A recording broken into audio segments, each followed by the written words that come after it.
ดีนมที่ FC ฝากมาน้ำอายเด้อโดยมือนั่นก็คือเฮาซื้อจังหันเวียดบ่หลายเนาะเขาเฮ็ดหยังอยู่บ้านเจ้าเขากินงะบุญกินงะโดยโอ้บุญกินงะทุกคนเด้จังได๋ป้อมตากะเขาขึ้นได้เพื่อนน้องบ่ได้เนาะไปขึ้นเลยน้องสบายดีโอ้ยสบายดีสิว่าจังไดเนาะชื่อนางสาวนานอายุจักปีแล้วนานอายุ16 ปี16 ปีทุกคนอันนี้ขึ้นศาลน้องก่อนเด้อทุกคนเด้สบายดีแม่เฒ่าโดนเลยเนาะไม่ได้พอกันเนาะอยู่ดีไม่แห้งอยู่บ่ลูกเคยมาโมนี่เพื่อจะได้ลูกสาวใครแม่2 คนมีแฟนหรือบ่ยังโสดโอ้อิลี่บ่แม่เฒ่าบ่มีไผมักเออโดยจะเอาอะไรก็ดองลูกสาวแม่เฒ่านี่นะ2 คนได้ลายกับบ่ลายก็ได้บ่ลายก็ได้ถูกต่อนี่ได้แม่เฒ่าเด้อไปถูกอาบน้ำเด้ออีเมเจ้านี่ใจดีเนาะว้าวก็เป็นตาม่วนเด้ออารมณ์ดีตลอดเด้คือเมื่อนั้นนี่อีเมเจ้าไปหาหน่อไม้ก็ยาวสนุบุมีหยังมาผักเจ้าเด้อมีที่ใจมาผักเจ้ามื้อนี้ขอบใจเด้ออ้าวทุกคนเลยสาวันเจ้าไปบ้านจังได๋ขอบใจมักเด้อเบิ่นยั่วดีใจบ่ดีใจอ้าวขอขอบใจผู้ใหญ่ใจดีเด้อใจเด้อผู้ใหญ่ใจดีจากพังไทยจากพังไทยขอให้อยู่ดีมีแห้งขอให้อยู่ดีมีแห้งขอให้ร่ำให้รวยเด้ออ้ายเด้อขอให้ร่ำให้รวยได้เด้อคืน100 เท่าพันเท่าเด้ออ้ายโดยผู้บ่าวมาหลายเด้เอาอ้ายกินก่อนเลยค่อยบ่โดยโอ้ทุกคนประเพณีเด้อพี่น้องเอ้ยชื่ออ้ายบ่ชื่อเนาะอ้ายความมันเจ้ามื้อนั้น20,000 กีบเด้อายความมันอีกได้บ่อ้าบ่ใจอายบ่เอ้าหยอกได้น้องเด้ออันนี้คือปะทุ่งสิอาบน้ำเด้อเวลาน้องไปเลี้ยงงัวหลังจากมาได้เลี้ยงงัวก็คือเอาปะทุ่งนี่ไปอาบน้ำเลยแล้วก็ลอยน้ำสิละน้องเลยบ้านเพื่อนมื้อนี้เฮ็ดบุญกินงะทุกคนบางคนบ่เข้าใจว่าแม่นยังบุญกินงะกินแล้วงะบ่แม่นทุกคนเลยบุญกินงะก็คือบุญเปิดประตูลาวเข้าชนบทลาวเด้อมื้อนี้อ้ายขอถามเด้อมื้อนี้หมู่บ้านน้องกินงะบ่โดยเขากินยังแหน่น้องกินงัวแล้วกินข้าวรามโอ้ก็คืองัวนี่เขาเจ้าเฮ็ดเป็นพูดบ่น้องแม่นพูดนึงเท่าใดเขาเจ้าเฮ็ดพูด500,000พูด500,000แสดงว่าอยู่เฮือนน้องนี่เอาจักพูดเอา5พูด5พูดฮะเอาพูดนึงโอ้พูดนึงบ่มื้อนี้อ้ายบ่มีหยังหลายมาซอยน้องเด้อโดยมีน้ำจิตน้ำใจบ้านเฮาประเพณีบ้านเฮาได้น้องเด้อโดย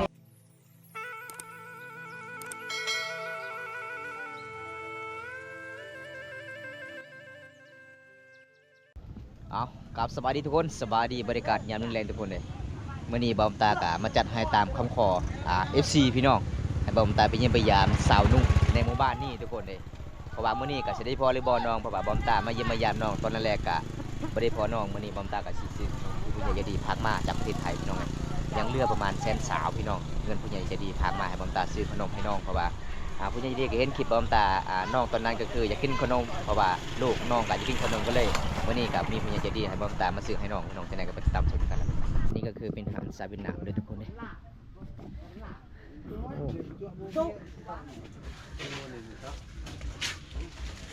เอาขนมเนี่ยไม่ได้10,000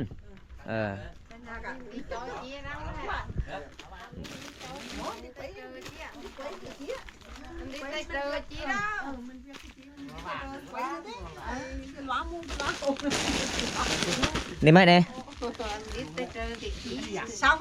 3,000โอเคเอาคนตอนนี้บอมตาซื้อมาเลยเด้อทุกคนเลยขนมที่ผู้ใหญ่ใจดีจากประเทศไทยครับบอมตาไปสะพานบุญให้เพราะว่ามีไอ้ใหญ่เพิ่นเห็นคลิปบอมตาว่าสงสารสาวนุ่งลายก็เลยมื้อนี้บอมตาก็จัดให้ตามคำขอผู้ใหญ่ใจดีพี่น้องโอ้ลายเติบเลยทุกคนเลยตกประมาณ100,000กว่าๆนั่นแหละพี่น้องจะได้กลับไปติดตามชมกันก็คือทั้งนี้คือเขาเฮือนสาวหนุ่เลยมื้อนี้ก็จะได้พ่อหรือบ่น้องพี่น้อง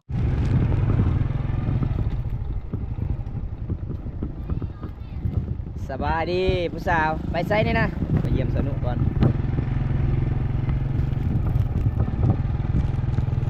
อันนี้คือเส้นทางเขาเพื่อนน้องทุกคนเลยมื้อนี้ก็สิได้พอหรือบ่น้อง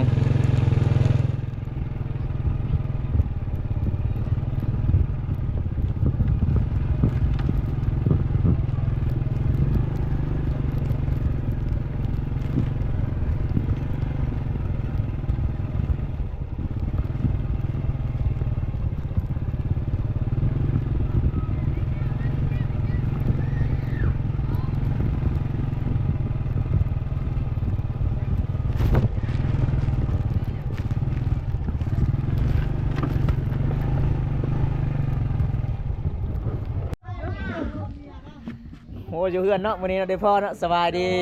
สบายดี ปาแต่งตัวงามแท้ คิดว่าประมาณ มาแน่นอน โดย เอาอันนี้มันขนมที่ FC ฝากมาน้ำอายเด้อ โดย มื้อนั้นก็คือเฮาซื้ออยู่ฮันเวียดบ่หลายเนาะ โดย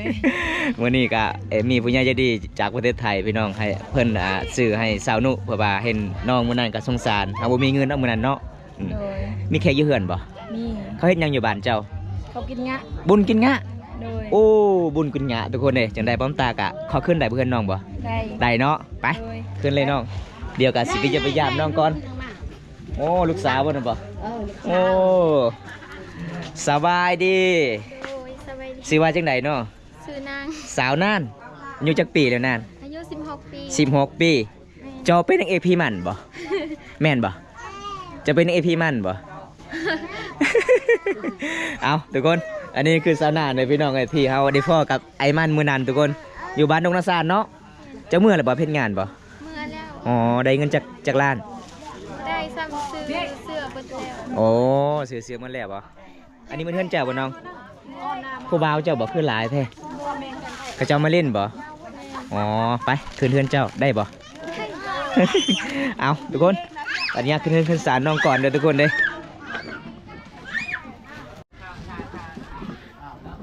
ป้าผู้บ่าวมาไล่เนาะ เอาแล้วอันนี้สบายดีเด้อโอ้ผู้สาว2 คนผู้บ่าว2 คนเด้อมาแต่บนหรือบ่มาแต่ดนหรือบ่ คนต้นเติบขึ้นเมื่อยเลย โอ้อันนี้มีแต่คนงามๆเลยทุกคนเมื่อนี้ก็คือประเพณีหมู่บ้านเขาเจ้าก็เฮ็ดบุญกินงะเป็นตามประเพณีที่12ของ14ทางนี้คือฝ่ายอีพอเพิ่นนะทุกคนทางนี้คือลูกสาวต้อนรับแขกเลยมันเป็นตามประเพณีที่12ของ14 อันนี้แหละตัวดิน ตัวดินบ่ แมน คือ น่าจะเป็นบ้าน แกนตะเวนบ้านเฮา แมน อันนี้เด้อทุกคนแกนตะเวนบ้านเฮาเด้อพี่น้องมาแสดงว่าเจ้า2 คนนี่จอบแต่เสาเลยเนาะ แมน โอ้ยพี่น้องมื้อนี้บอมตาบ่เคยบ่ฟันเลยว่าสิได้เจอทีมงานมื้อนี้ทีมงานมาก่อนก็เลยบอมตาก็ติดภารกิจหลายก็เลยมาสายทุกคนมื้อนี้ก็มาเยี่ยมมายามถึงเฮือนถึงศาลน้องแล้ว เป็นยังไงเนาะสนุบัดนี้ได้กินขนมเลยเนาะ โดย ดีใจบ่ ดีใจ อ้าวขอเข้าใจพ่อใหญ่ใจดีนี่เด้อ ใจเด้อผู้ใหญ่ใจดี จากพังไทย จากทางไทย ขอให้อยู่ดีมีแห้ง ขอให้อยู่ดีมีแห้ง ขอให้ร่ำให้รวยเด้ออายเด้อ ขอให้ร่ำให้รวยได้เด้อ แต่นี้ต่อไปขอให้ได้เงิน เป็นนี้เราไปให้ได้เงิน กลับคืน100 เท่าพันเท่าเด้ออาย โดย เอาทุกคนเลยเพิ่นก็เว้าบ่ออกคือกันล่ะพี่น้องมื้อนี้มันเป็นตามประเพณีเบิ่งพี่น้องเวลาขึ้นเฮือนขึ้นศาลน้องก็สิเอา อันนั้นแหละน้ำใจ น้ำใจบ่ น้ำใจ พี่น้องเอ้ย ข้าวรามกัน ข้าวล่ามบ่โอ้มันเป็นประเพณีเด้อพี่น้องที่12ของ14ชุมเผ่ามังกรเด้อทุกคน เจ้าคนปืด อันนี้คือผู้สาวบ้านเจ้าบ่นี่บ่ อีน้องบ้านแกงลิน บ้านเก่งเล่น โดย งามเนาะสาวบ้านเก่งเล่น เอาผัก มีแต่คนจุดๆงามเลยทุกคน เพิ่มเหรอ เอาเพื่อนฮับตอนก่อนทุกคนเลยเห็นบอกประเพณีชนเผ่ามังกรแต่บะหมี่เด้อพี่น้อง อันกินอย่างกินหมดได้แล้วเนี่ย อันเดียวเบิ่งเด้อ เอาเป็นประเพณี สิตอนฮับผู้บ่าวผู้ตาเนาะ อร่อยพี่น้องเลย กระลักกระสุยท่าปิงนี่นอกเรื่องเดียว เลิกลำจับด้วยเด้อ โอ้นี่โดนวันนี้ก็ทีมงานเรามาครบ3 คน แห้งดีแล้วเนาะ ไม่ได้แห้ จะ ง มาแต่ใส่สานานสบายดี ปันชวนเขาเรียกจุ่ม ไปตลอดจ้ะเนาะ มันหลอก โอ้ มาว่าง บ่ว่าง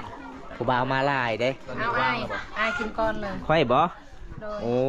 ทุกคนประเพณีเด้อพี่น้องเอ้ย หลาย ปีที่2ของ14ชุมเผ่ามังกร ได้ว่าง ลายบ่ลายก็คือกินนี่แล้วกลับบ่ได้เด้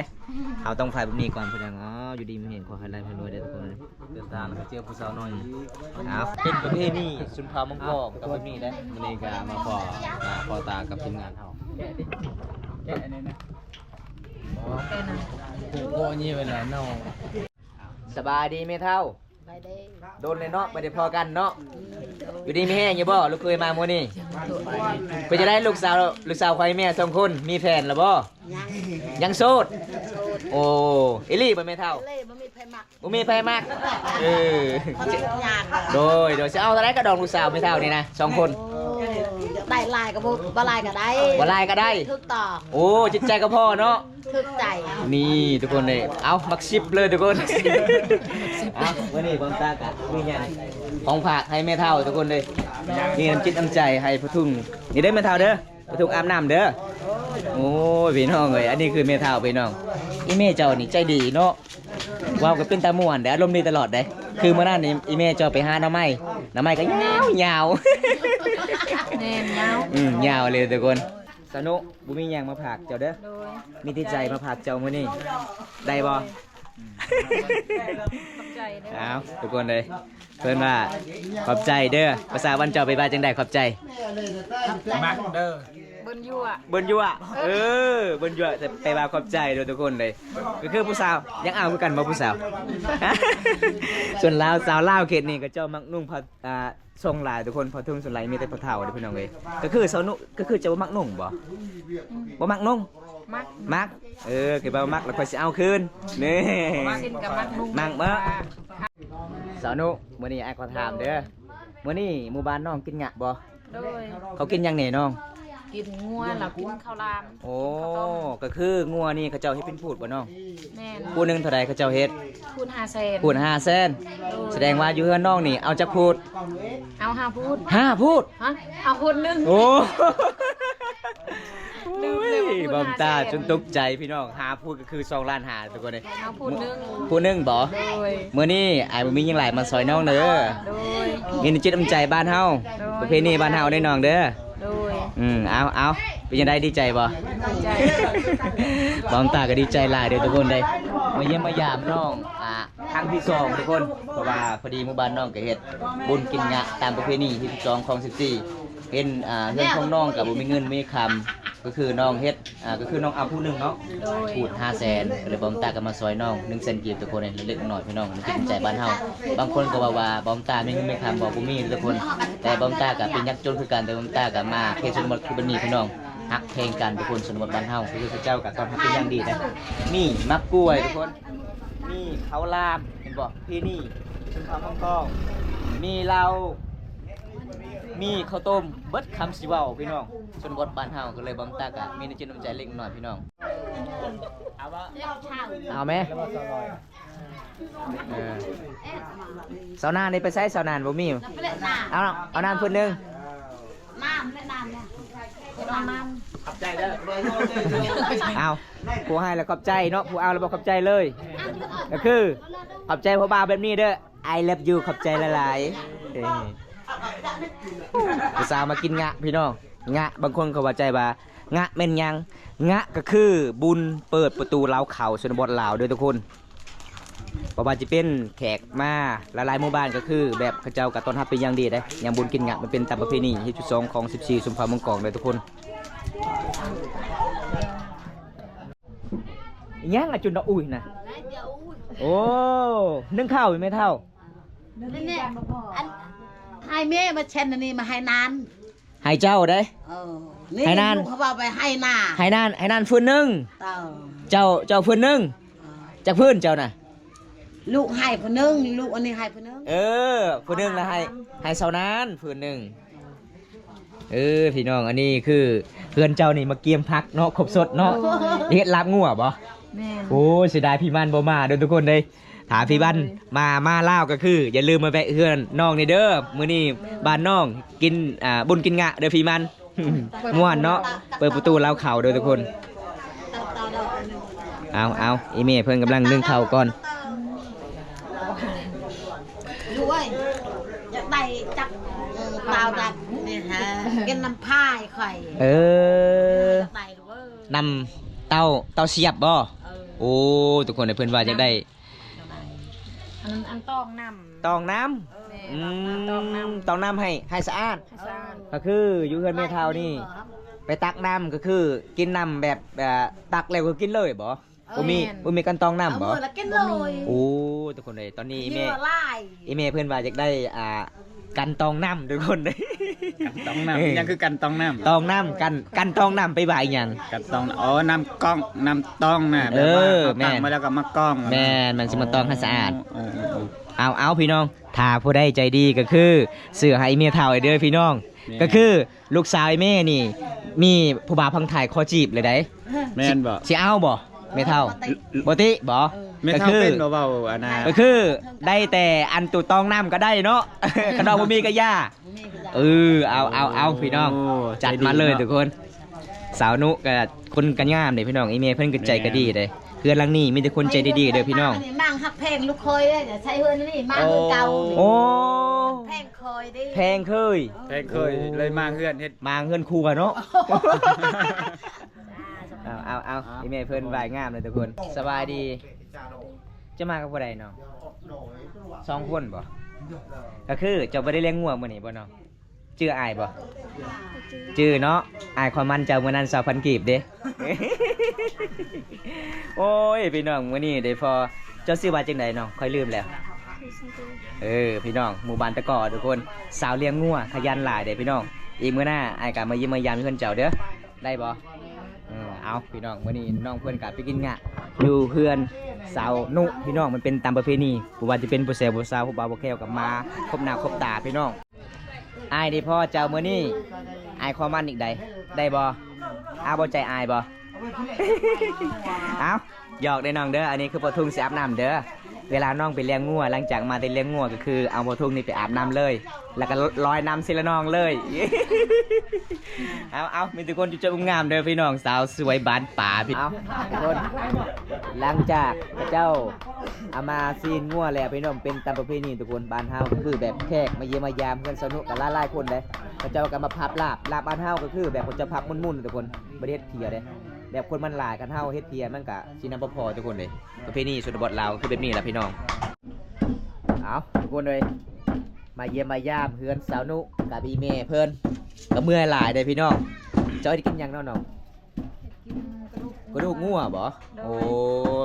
ส่วนอ้ายก็คือพับลาบเนาะเอาทุกคนเลย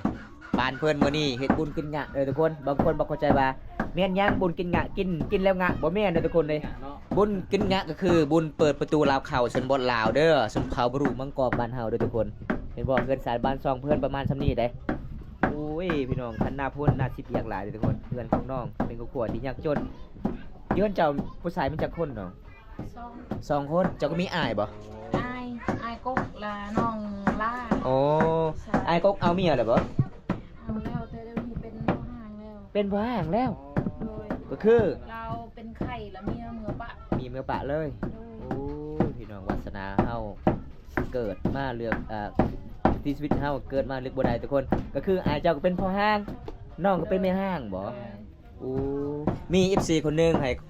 คอยติดต่อเจ้าสิเอาบ่ผู้บ่าวพังไทย เอา เพิ่นว่าบ่ว่าติเพิ่นบ่ติบ่ว่าน้องมีลูกหนึงก็อย่าเพิ่นว่าเพิ่นอยากฮักเจ้าคนที่พาขนมมื้อนี้เพิ่นว่าฮักเดียวจะเดียวได้เพิ่นว่าเห็นแต่ในคลิปเพิ่นว่างามนะฮักหลายแล้วก็เพิ่นก็สงสารน้องแน่เอาได้เนาะ ก็ได้เนาะ โดย ถ้าเอาได้อยู่ประเทศไทยแล้วว่าให้เพิ่นอยู่นี่ อยู่ใส่ก็ได้ อยู่ไสก็ได้ โดย โอเคมีจริงใจก็พอเนาะ โดย เอาพี่น้องเอ้ยจัดไปเลยหนุ่มๆทางไลน์บ่ว่าจะเป็นหนุ่มลาวหนุ่มไทยยังโสดก็สามารถทักหาน้องได้เด้อ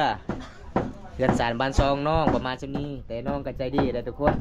ตอนหับเป็นอย่างดีเลย ตอนนี้น้องก็ตำมักเฟียดเลยวิธีน้องตำมักเฟียดน้องจับสากถนัดดีเลยทุกคนเนี่ย อย่าเฉาะลง เห็ดไฮเห็ดส่วนก็กิ้งเลยพี่น้องบำตามายิ้มมายามตอนนั้นก็บ่ได้พอน้องเจ้าไปใส่น้องตอนนั้นไปก้นมันบ่ ไปคนมันช่วยเอ้ย โอ้อยู่บ้านสว่างพุ่นบ่ บ่อยู่บ้านนี่แหละ โอ้ เอ้ยปูมาอยู่นำพอเลย โดยเอา หลังเงินมัน โดยเอาตอนนี้บำตากะบ่อยากรบกวนน้องก่อนให้น้องเฮ็ดกินก่อนเนาะ โดย เอาทุกคนบำตามันจะรอทากินทุกคนส่วนน้อง เป็นเนาะ แม่นส่วนน้องเมื่อยหลายได้มาเฮือนสาวนุอันนี้ขนมธรรมศาสตร์บ้านเฮาเด้อเฮาจับบ่ได้ทุกคนเขาเจ้าก็มาขายก็คือทอง5,000กีบหมู่บ้านเฮาก็สิมาเกียมน้ำไม้ดองพี่น้องบ่แม่นขนมบ่ถาบ่ผิดทุกคนเด้ อันนี้คือน้ำไม้ดองเวลาเขาเจ้ากินยามหน้าแล้งเวลาทางให้ทางสวนฮื้อสวนเขาเจ้าก็ต้องมากินบ่อันนี้คือน้ำไม้ไฟน้ำไม้บงน้ำไม้หลายครบสดพี่น้องโอ้ยน่าสิแซ่บหลายเพิ่นคนเลยเพราะว่าช่วงนี้ก็ชีวิตแล้วดูน้ำไม้แล้วพี่น้องตอนนี้น้องกะย่อผ้าขาวให้กินมันเป็นตามประเพณีที่12ของชื่อชุมพรมังกรมีไหวมีเก่งกระดูกมีลาบซุปลาบดิบพี่น้องนี่บอกประเพณี งานบุญกินงะพี่น้องแล้วว่าจะเป็นแขกมาหลายๆคนเลยทุกคนที่นี่บ้านเฮาแต่วันนี้ทุกคนมาทุกคนมากินข้าวนำกันเลยทุกคนกินข้าวห่วมป่ากินป่าห่มถ้วยเนาะอันนี้คือสาวเก่งลิ้นคนงามด้วยจ้าสาววิลลี่ใหญ่ วันนี้มีสารสาวนะมีแต่ จะเอายังเอามังเพชรบ่อ๋อ มากินกัน มักเฟสเด้อทุกคนบ่ได้มักมังเพชรก็เอามักเฟสลาย มะเขือก็มี นี่บ่ภาษาบ้านจะมะเขือเอ้ยมาจังไดกึ่ง มะเขือคือกึ่งเอาอีเมียเพื่อนกะเห็นบ่เห็นแขกมาเยี่ยมมาย่ามอีเมียเพื่อนกะเอาอีกเข้ามาใส่ทุกคน เราเข้ามาน้ำเลยทุกคน โอ้ยจะดี ขึ้นเฮือนนะบ่กินข้าวกินน้ำก็คือเขาปักน้ำซิปเลย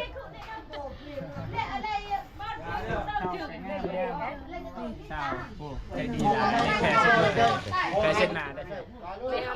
แล้วบ่ซีนี่เด้อกินข้าว มาเด้อกินข้าวนำกัน จะโดยเลย กินข้าวน้ำกันด้วยจ้าเพื่อน แกงมีใส่บอสซิมเบิ้ง แซ่บเอาบอมตาเอาก่อนจักบาทเด้อทุกคนประเพณีบ้านเฮาพี่แซ่บชินัวเลยบอกครั้งแรกได้กินฝีมือสาวนุ มาเดิมพี่น้องเอ้ย โอ้แซ่บเลยสนุกสุดยอด แซ่บ แซ่บแอมลึกอร่อยมาก ถ่ายเลย แล้วว่าค่อยเมื่อยเชื่อแล้วเอาแพรมาน้ำหลัง มาลงมือเลย น่า มีข้าวใหม่ๆทุกคน นำทางกลุ่มๆเนาะ มาพี่น้อง อิ่มเด้อ กินให้อิ่ม กินแล้ว เอา ไปแล้ว ไปกินผู้สาวมือบริลางให้มันนัวให้มันนิ่ม 4 คน ล้างแล้วบ่จ้าบ่ะ สิเลือกผู้ใด ขันเข้มแล้วก็เป็นเข้มเข้ม อายมา3คนแต่ผู้สาวมา4คนเรื่องผู้ใดใจก็เจ็บบัดนี้เอา แอม กินนี่เด้อผู้สาวกินให้อิ่มเด้อ น้ำเบาใส่เด้อจับจับ เอาทุกคนหลังจากเฮากินข้าวกินน้ำแล้ว ตอนนี้สาวนุกกสิพาเฮามาเล่นอยู่เฮือนเพิ่นก่อนนะทุกคนเด้เพราะว่าบอมตากสิปิดไว้สักนี้ก่อนพี่น้องคลิปนี้บ่มีแล้วไงบ่มีหยังหลายสุดท้ายFCเด้อครับชมแต่ต้นจนจบถ้าบ่ได้รับชมคลิปนี้แล้วก็ฝากกดไลค์กดแชร์ฝากกดติดตามด้วยเด้อพี่น้องมื้อนี้ก็บอมตาก็มาจัดให้ตามคำขอผู้ใหญ่ใจดีจากประเทศไทยทุกคนมาซื้อให้น้องขนมก็มามอบในมือน้องแล้วพี่น้องขอบคุณอะไรอันใหญ่เพิ่นจากพันไทยที่เชื่อมั่นและมั่นใจบอมตาคนนี้ ให้สะพานบุญไทยมื้อนี้บอมตากะมาเยี่ยมมาย่างสาวนุเป็นครั้งที่2ก็เลยได้พอน้องอยู่เพื่อนอยู่ศาลทุกคนมาครั้งที่1ก็คือบ่ได้พอน้องกะเฮ็ดเวียกหลายก็เลยมื้อนี้กะมาเยี่ยมมายามกะมาส่งขนมก็คือมาฮอดมื้อน้องๆแล้วบอมตากะสิปิดไว้ซั่นนี้ก่อนพี่น้องสิกลับเพิ่นกลับศาลก่อนทุกคนเด้ตอนนี้เฮาเวลา5:00 นแล้วก่อนพี่น้องคลิปหน้าพบกันใหม่ขอกล่าวคำว่าสวัสดีครับผมบันสวนเด้อบ๊ายบาย